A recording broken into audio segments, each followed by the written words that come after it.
Thank you all for being here. My name is Ronna Karras, and I am very honored to be speaking with my co-presenter and friend, Jonathan Gardner. My guess is you're going to learn a lot more from Jonathan than you're going to learn from me, because he is the real world story of how supported decision-making fosters independence and growth.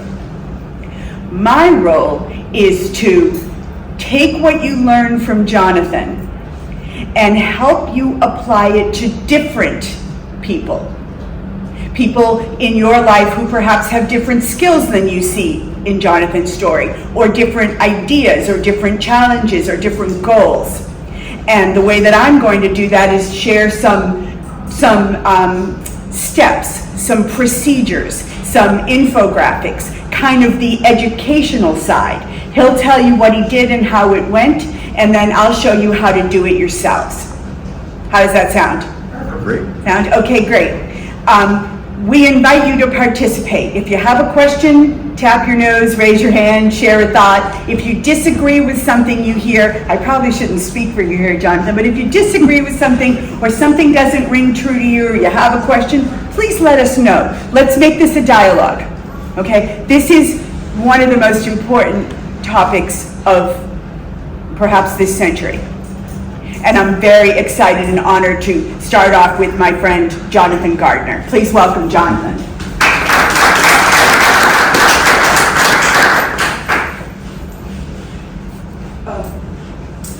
One sec, we have to go through a couple of these. Oh, because I forgot to tell you that we are... You all learned about me doing this. I just started talking and forgot that I was supposed to be a professional. What we wanted to let you know is we are not sharing legal advice with you. Okay, that was what that opening slide was. Now, here's Jonathan. There we go. Hello, I am Jonathan Gardner. I am a 21-year-old self-advocate, decision maker, and homeschool graduate, cancer survivor who happens to have autism. I am an official ambassador for Operation House Call through the ARC of Massachusetts, a Flutie Fellow for the Doug Flutie Jr. Foundation for Autism, the co-chair for Massachusetts Support Decision Making Coalition, a board member of Mass Advocates for Children. Since the age of 13, my vision has always been to help others in any way I can. I have many different types of support and supporters that help me live my best life.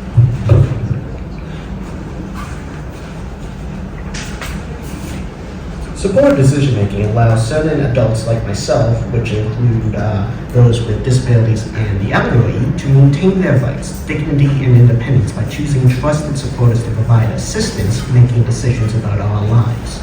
Supported decision-making is an alternative to guardianship, where the person gets to be the CEO of their life. Supported decision-making does not replace guardianship, it just adds an option for people like me who don't need guardianship, but do need some support.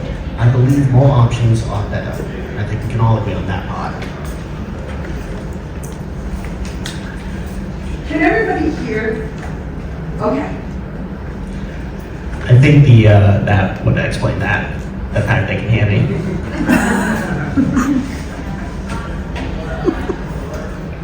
This is how it works. I get to pick a group of people that I trust help me make decisions. I'm the decision maker in my life. I have used support decision making in my fight against cancer, my mental health, and most aspects of my life today.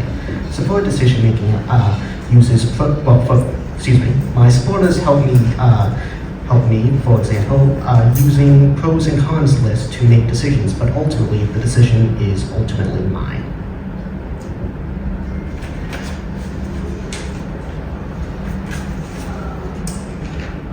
So, how did I get started with this thing? Let me explain. When I was 16 and in school, my mother and I were told that I needed full guardianship. This didn't feel right for us. My mom had learned about support decision making, and we decided to try it in my life. To me, support decision making is another tool and choice that I have in my toolbox. I think schools should not pressure families into guardianship because there are a lot of other options people can use.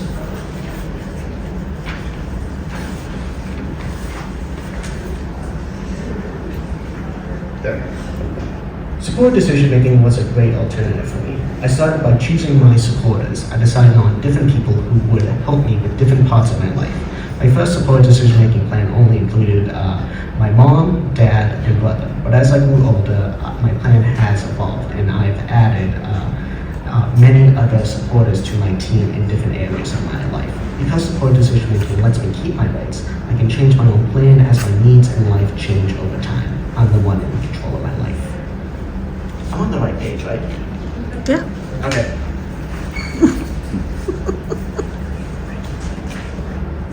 In 2021, I was diagnosed with Ewing sarcoma, which is a rare form of cancer. This was during the height of the COVID-19 pandemic. By a lot of people. Hey, I gotta bring up some joy before we get into the gloomy stuff. I was already using support decision making in my life, so it gave me some comfort to know I would have support going through this new life journey. However, COVID-19 visitor restrictions made using support decision making harder. We had to advocate with the hospital to have my supporters with me at my appointments. A hospital should be required to respect support decision making as a way of accommodating people with disabilities and the elderly. It should be recognized as a right everywhere.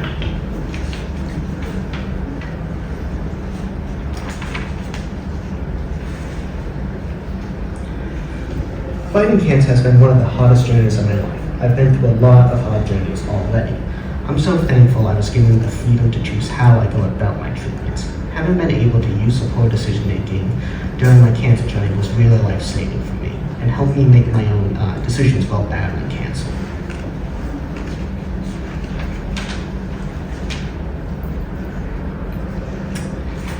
No, that's not me being dramatic. I just wanted to make that clear. I would not be the person I am today without support decision making. For example, when I was 6 months into chemotherapy and 2 weeks into radiation, I came home one day. My body and mind were feeling horrible and hopeless. I ended up in my bedroom crying and just really wanted to give up. I told my mom, I don't care what happens to me. I just wanted to stop, even if it cost the tumor to kill me. My mom had to take time to process all this herself, but when she came back into my room, she came back not as my mom, but as my support person. She said to me, Jonathan, I do not know what the answer to this all is, but if you could put your faith in me as your support person, I'm going to try my hardest to help you figure this out. From there, I gave my mom the okay to contact my medical team, and together they all came up with a different plan for me to think about. After the meeting, I was able to talk to my supporters about the plan, get my questions answered, and then I agreed to move forward with it. The plan ultimately saved my life, while also taking care of my mental health, all at the same time, thanks to support decision making.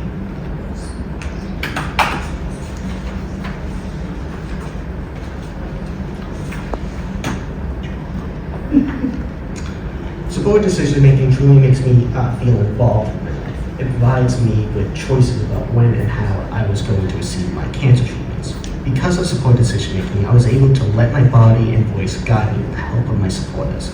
I did not have many choices when it came to having cancer, but at least I was able to control when and how I got through it.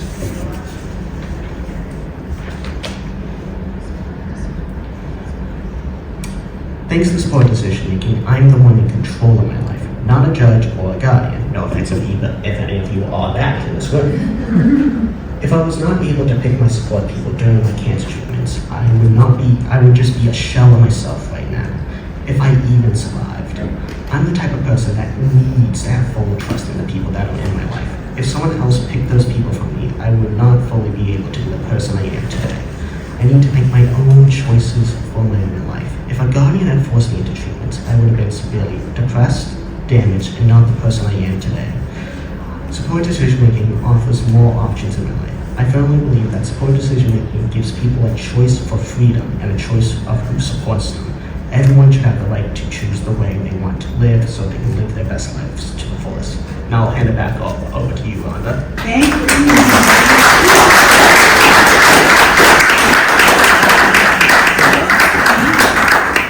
When we think about the people we love or the people that we support in our lives, living life to their fullest, is there a higher goal? So that's what inspires me so much about Jonathan's story and the work he is doing in support of supported decision making. Don't mind me, I'm just getting ready. You're going to sit with her? In case you have questions.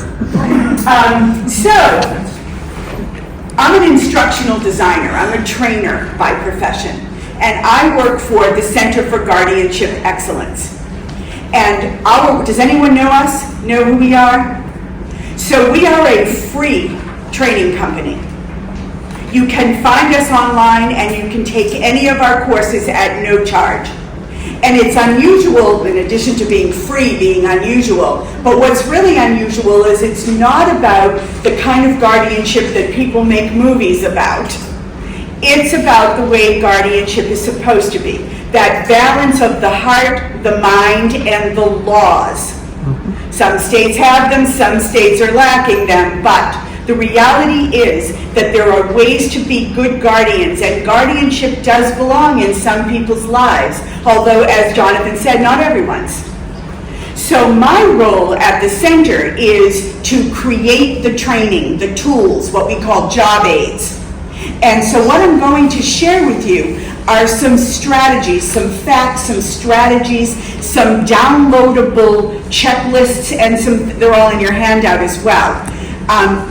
That allows you to think about what you learned from Jonathan, or what else you know about the loved one or your family, and what else you know about supported decision-making and guardianship, and work it all out so you can organize a plan that makes sense for you. So let me just jump in and start. So let's start out by reviewing what Jonathan just told us about supported decision-making. It is what is being called a self-efficacy tool, and I'll spend a few minutes on the term self-efficacy. But now that I said that, is that a familiar term to anyone here? What does it mean? Do you feel like sharing what it means? There's someone who raised her hand. If you don't want to be called out, no worries. It's sort of like being a self-starter, I guess? That's a wonderful explanation. It's being a self-starter. If you look at this, what is a graphic here, on the upper left, you see that there was the work of a well-known Canadian-American psychologist named Dr. Albert Bandura. And what he quoted from his research was that our ability, in our belief in our own ability, plays a role in how we think, how we act, and how we feel about our place in the world. And being a self-starter, the ability to figure out what you want, and then figure out how to get it, even if it's a small thing, like that candy bar sitting on my counter that I really want to eat at some point today, or something obviously more important than that. The ability to make our own decisions is really important to human growth. And as Jonathan said, being able to be in charge, be the decision maker in his own life, is what allowed him to be the CEO of his life. What he said was, I've used SDM my entire life, including my fight against cancer, and I would not be the person I am today without SDM, and here's why. Here's the description of what SDM is. You select a group of adults who agree to be available to advise an adult during a decision-making process. This group is called your supporters. Who's heard that term before, other than from Jonathan? Good, okay. The most important people in addition to the decision maker. All you need is one supporter. Jonathan said he started out with just a few, but gradually he grew his group, and I'll show you how he did that. But typically the supporters have varied life experiences, varied expertise, and they can be anybody. They can be parents, friends, teachers, caregivers, caseworkers, anyone who you know, and the key word, that you trust. And not just the parents trusting, because that's not necessarily important if we're talking about parent-child. Yeah, you're nodding your head. It's the adult decision maker needs to trust these people. Jonathan mentioned that he takes him 6 months when we were talking. 6 months before it would consider someone who he thinks is smart and capable to become one of his supporters. The supporters are chosen by the adult decision maker. This is the person whose decisions they're contributing to, And they're chosen because they're both trusted and respected. And I'm actually going to show you a process for figuring out who you might want to choose. The way it works is that the decision maker calls on one supporter when a decision needs to be made to join a discussion and help them, or perhaps a group of decision makers. But you kind of have your one person who's your go-to person perhaps for social life or finance or hairstyles or whatever it is that's important to that particular adult.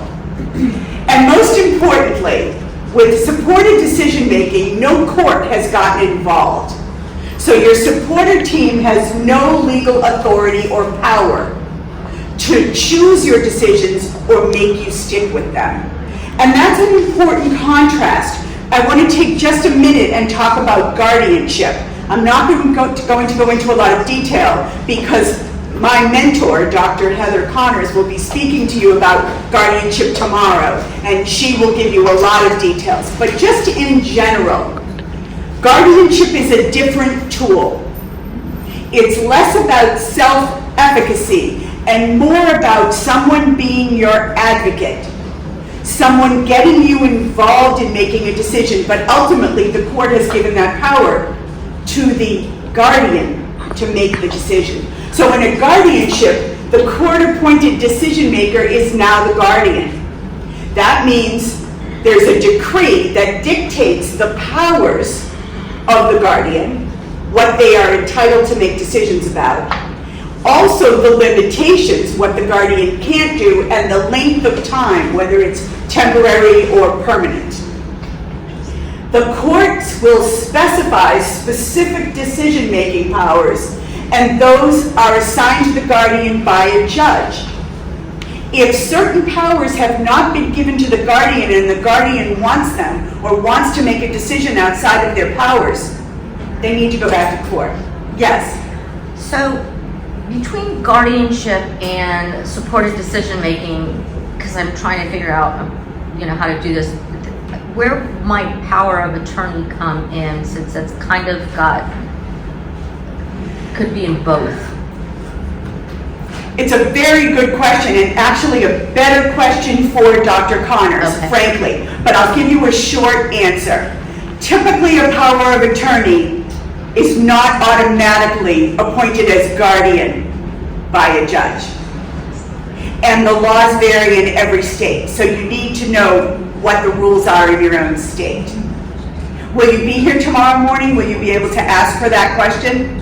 I don't know if I have this, maybe. If not, at the end of this, give me your name and I'll get you connected. So she can answer that question better for you, okay? Okay, thanks. You're welcome. So the way that it works is that a guardian is required in most states to meet with the adult as much as once a month. And the guardian observes the adult's life, assesses skills and skill gaps, and takes action to help. The state requires certain reporting, and every state is different. So when you are appointed a legal guardian, even if you are a family guardian, please be aware that, for example, in Massachusetts, there's a care plan due in 60 days that you have to figure out how to complete and get it done in time. There are annual reports. So there is some control that the court has over what goes on in your family. And that's different than supported decision-making at this time. But the heart of this, the heart of the contrast, comes in the terms capacity and incapacity.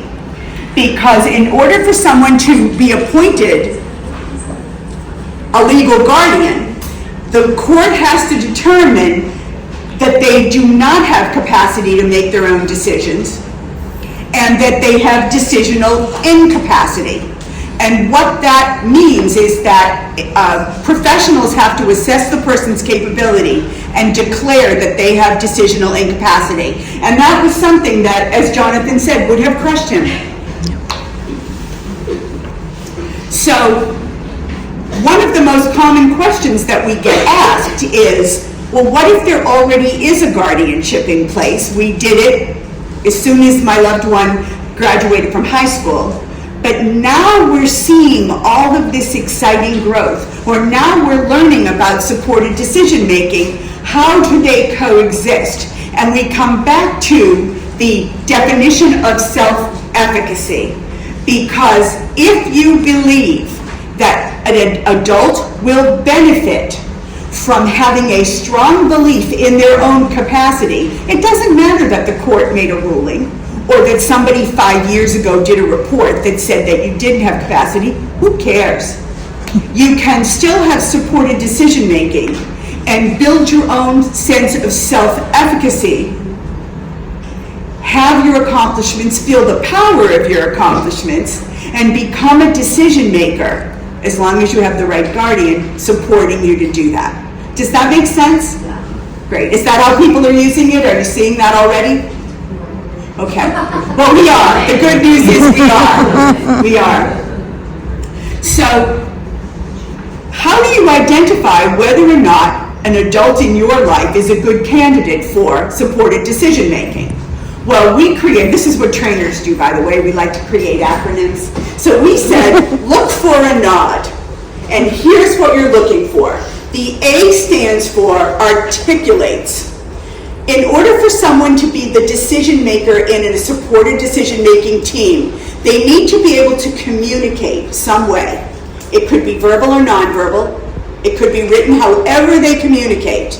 But they need to be able to discuss their opinions, their values, their issues with the supportive or supporters.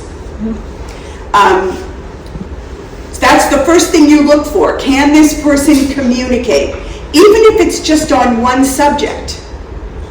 The second thing to look for is, does this person have other people besides the guardian or the family who could be their network? I was getting confused. So the more outgoing or sociable somebody is, the more likely they are to know how to connect with a person who might become one of their supporters. So you look for someone who has a network, or you help them to start building that skill and aptitude to realize who their network is. The O stands for overcoming.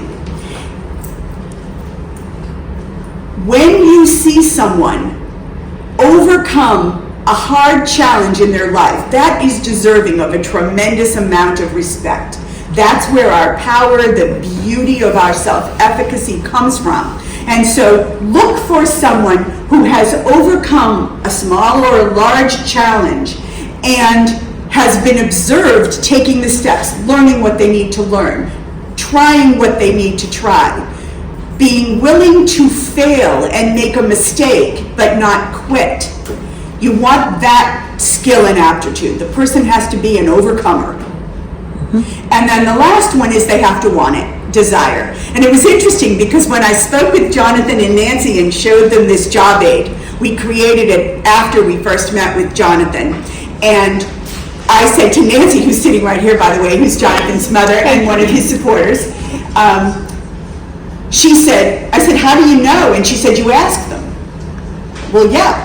But what she wasn't thinking about was she already knew he was articulate. She knew he had the ability to network, and she had seen him overcome. So for those folks who are new to this concept, you can't take that for granted. Just asking isn't enough. Okay? Well, so then the next question is, well, who looks for a nod? Who can notice that somebody is a good candidate for SDM? And the answer is anyone. Even if you do not have, even if you're just observing the behavior of a friend or a friend of a friend or someone in your community, if you identify that you believe somebody has a nod, then do what you can to try and help that person's surrounded supporters or guardians or family to start thinking about the possibility that this could be a way to give the person the power and the freedom in their life that would make them feel whole and in control. Nancy's nodding. I guess I'm doing okay. Doing great. So then the next question is, how do you build a team of supporters? And I'm going to talk through all 5 of these things for you. The first one is that you identify the aspects of the adult's life where decision-making is required. So you may start out small. The person just wants help navigating a social scene in their community. Or it might be more complex than that, or it might be a long list. And I'll show you a couple of ways people do that. The second step is you identify who you already know, or who the adult already knows, who they would go to, trust to go to for advice.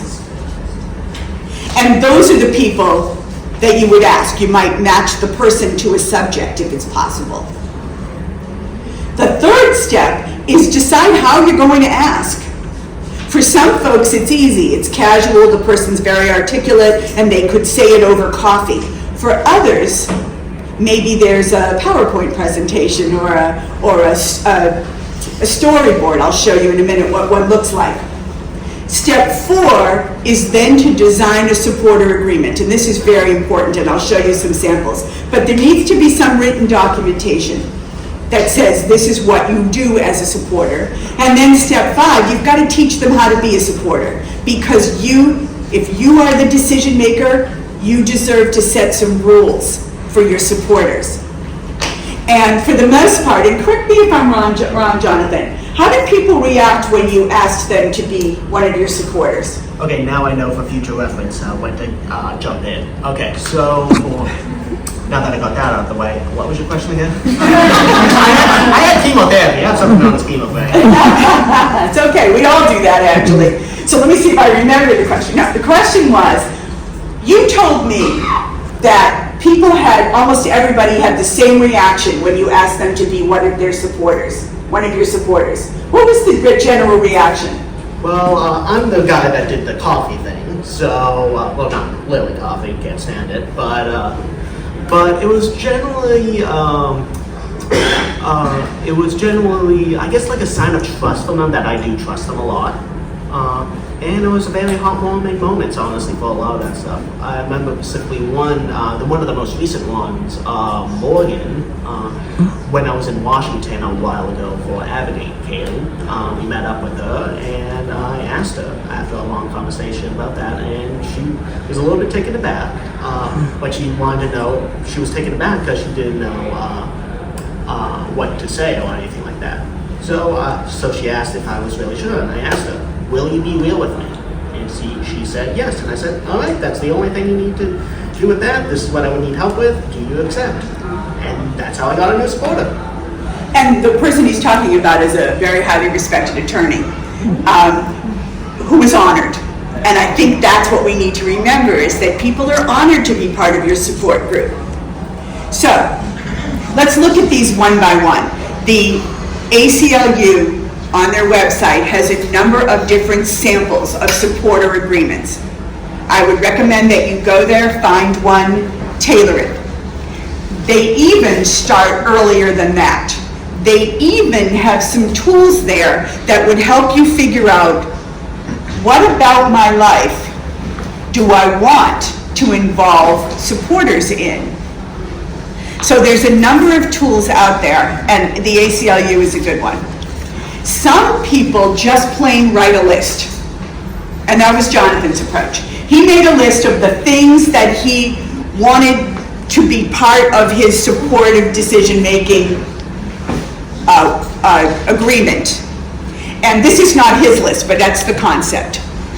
So it could be, I want somebody to be the person I go to about where and how I should spend my money, or how I can figure out this saving thing, which I personally don't understand at all. Whether or not I should go on my group vacation with the church. I really hate my dentist, but I don't know if it makes sense to change it.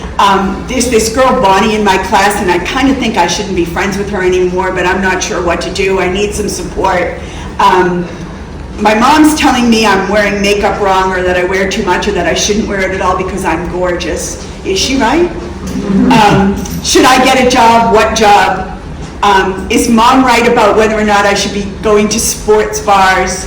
And then this particular person wrote, sports, boys, athletes, and getting strong. So apparently that was so all belonged together for this particular individual, not Jonathan. So it can be as simple as just making a list. What are the topics that you would like to start getting support on? And then you ask, well, who might be a supporter? And Jonathan showed you his kind of vision board that showed you his faces and what they do. And this is also in the handouts that are on the tables, on the chairs, and it's also downloadable in the app if you want it.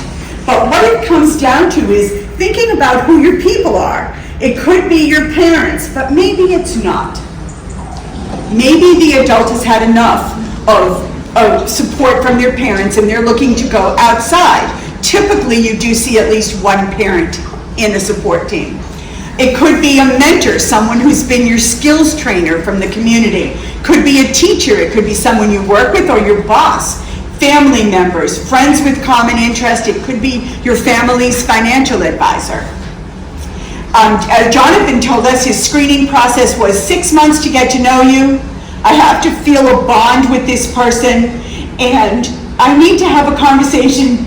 If I could jump in real quick. Sure. 6 months at least. Oh, good, Just want to good. clarify that. And as he said, will you be real with me? So, then the question is, how do you ask? And Jonathan told us he just plain sat down and had coffee.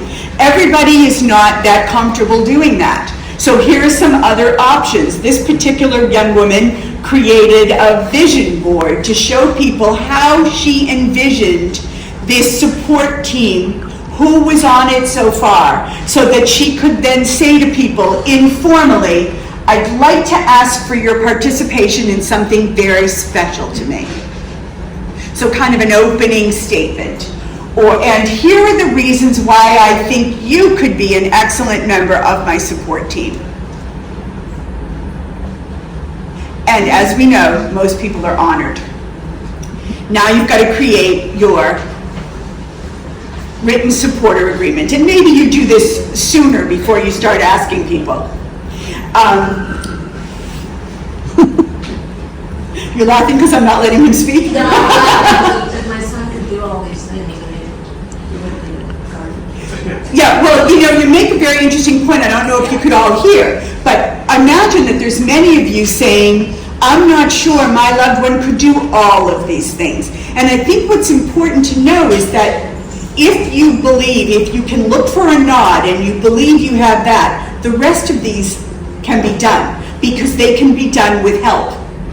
So it's not the adult becoming a decision maker who has to write the supporter agreement. Someone else can do that. You can download it from the ACLU. The question is just what goes in it, and there's no widely accepted format. It can be simple, or here's a more complicated one. You can see a more detailed sample that has some very big specifics in it. Things like staying safe, homework and friends, choices about my health. But those are all just downloadable and you can just pick a few. What you will need, and this is not something I can imagine any of us creating on our own, is a medical release form. Look for that in your state. Because the important thing for supported decision making, because it is not the law in every state, you need to be sure that your providers know who they can give information to. And they should be able to give information to a member of your support team who you authorize. The last part is to help them understand what the role of supporter is. And again, no one has to go this alone. We designed a decision discussion template, and it looks like this. I would like help deciding if I should change dentists. Not complicated. Here are the facts. I've been seeing Dr. Gould. She did something weird to my teeth, left this weird gunk. I had to go back and get it removed, and when I did it, she looked at me like I did something wrong. She's weird. I don't like her. So, not super sophisticated, just facts. And then there's feelings. I don't trust her. She makes me uncomfortable. So let me ask your opinions. How many of you think that's enough good reasons to change dentists? Okay, awesome. Most of you. You have to know there's lots of people who think that's not true, right? Because there are sometimes reasons. What were you going to say? 10 minutes. Thank you. 10-minute warning. Thank you. So here, thank you. So you might. There's lots of people out there who would say that there are good reasons to stay with a really good dentist, and emotions have no place in it, and I'm not taking you to someone different. You can see how that would happen, right? The way to use this to train supporters is to ask the question, what would you advise? I could see you all advised, give Dr. Gould the boot. But then the next question is, what if I ignored your advice and did just the opposite? Because what supporters need to understand is they're not the boss of you. And even though they give you advice, it doesn't mean that you're ultimately going to take it right now. You may decide to stay or you may change, yes? Nobody ever takes my advice. I mean, ever.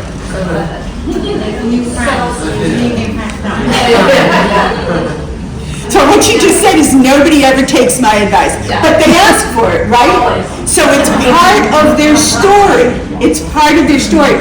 And so how are you with that? Does that bother you, or are you okay with I it? just wonder why they ask, but I mean, I'm sure everybody goes through that. That's right. That's It's right. life. That's right. It's life. Supported decision making is life. That's the beauty of it. I do this. I just don't have a formal agreement. Yeah. I got a whole list of people I ask about things.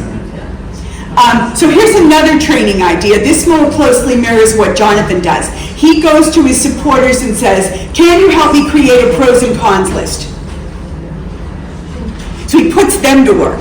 But think about it as a training exercise, and you've got something simple like Angie wanting to change dentists. So here's the pros. Dr. Gould is convenient. I can walk there. It's open in the evenings. It's affordable. I was okay with it until now. A new dentist could be worse. Who wants to break in a new dentist? And if I stay, I won't have to bother finding a new dentist. So those are the pros. And then there are the cons.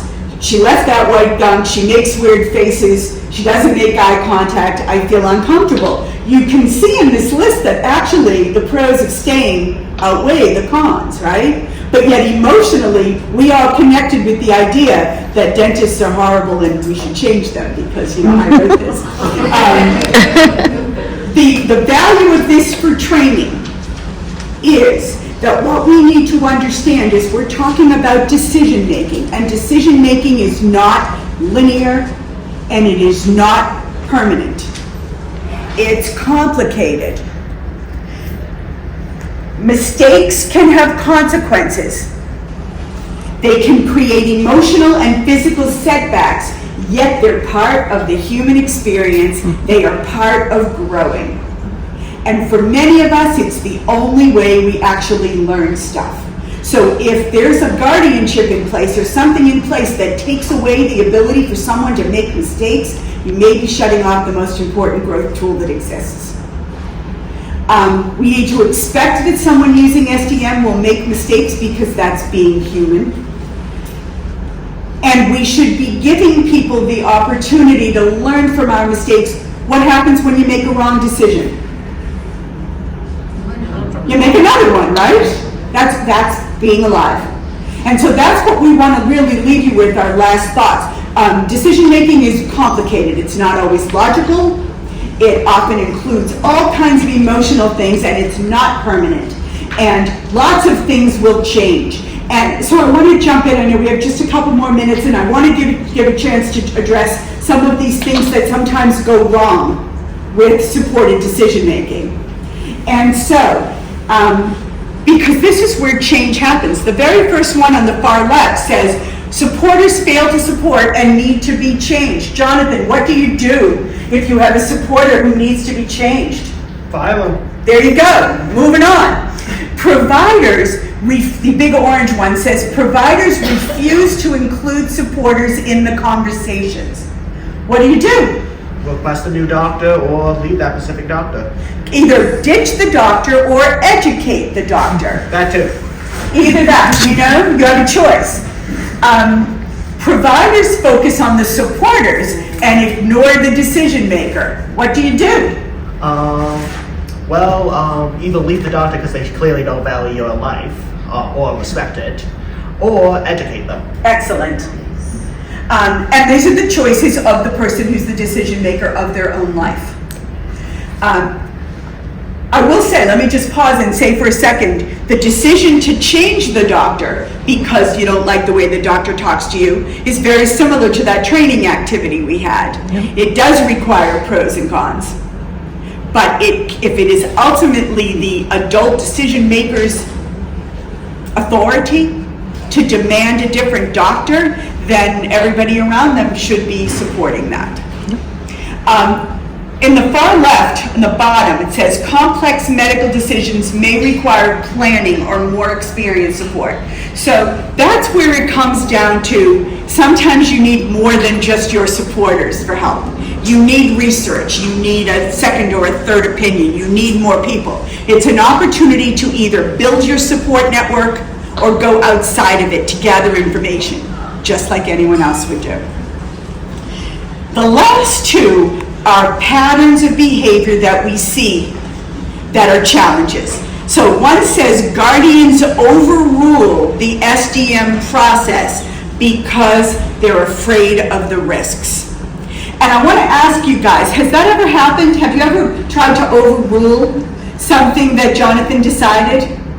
Have I? Not to my knowledge, No. but there probably was an attempt where he tried to sway me in a different direction. So isn't that interesting that he saw it as being swayed? That's a good supporter and a good, obviously a good, parent-child relationship as well. Now we realize that as you're listening to Jonathan and looking at what he's telling you and the materials that he's created, you may be thinking, my family situation is not like that. Or you may be thinking it's right like that. Thank you. What we need to be aware of is once you have an appointed legal guardian, the court has given you the authority to overrule, but you need to really protect an SDM process. Mm-hmm. So the guardian or the parent has to back down. And the same thing where family patterns of authority override or make it so that the person feels like they can't make a decision. And the answer is that as the family leaders, we need to understand the damage we're doing if we unhook SDM. So in the last minute, some final thoughts. You have this in your handout. Everyone should become conversant, should be able to explain what SDM is and understand how it works. And I hope that what we've shared with you today allows you to do that. It's really all about educating people. And who needs to be educated? The community, schools, providers, and the supporters. Everyone needs to understand the importance of self-efficacy. Look for a nod and encourage others to look for a nod. You could be saving someone's life. As Jonathan said, SDM saved his life.